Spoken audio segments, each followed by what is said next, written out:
పేదల కడుపు నింపే రేషన్ బియ్యం పక్కదారి పడుతోంది. అధికారుల అండదండలతో సబ్సిడీ బియ్యాన్ని పక్క ప్రాంతాలకు తరలిస్తున్నారు. ఎన్ని కేసులు నమోదు చేసినా ఈ దందా 3 పూలు 6 కాయలన్న చందంగా సాగుతోంది. ప్రకాశం జిల్లా కనిగిరి ప్రాంతం నుంచి దర్శి కేంద్రంగా అక్రమ రవాణా అవుతున్న రేషన్ బియ్యాన్ని బుధవారం తెల్లవారుజామున ప్రజా సంఘాలు అడ్డుకొని పట్టుకున్నాయి.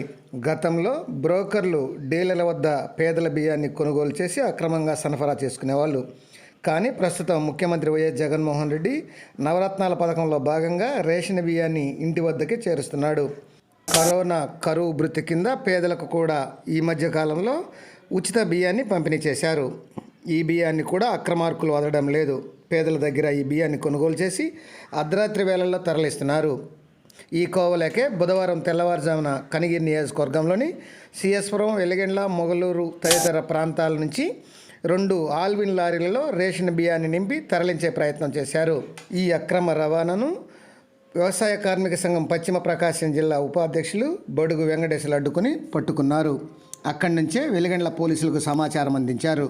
సంఘటనా స్థలానికి చేరుకున్న పోలీసులు 2 ఆల్విన్ వాహనాలలోని బియ్యాన్ని, ఆ వాహనాలను పోలీస్ స్టేషన్కు తరలించారు.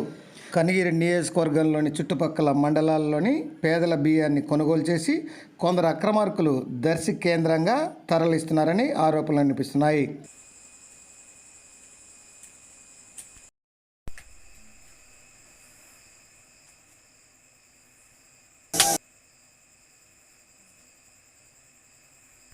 మరిన్ని ఇంట్రెస్టింగ్ వీడియోస్ కోసం మా ఛానల్ సబ్స్క్రైబ్ చేయండి. పక్కనే ఉన్న బెల్ ఐకాన్ని టచ్ చేయండి. మా వీడియోస్ కనుక మీకు నచ్చినట్లయితే లైక్ చేయండి, కామెంట్ చేయండి మరియు షేర్ చేయండి. Thank you viewers.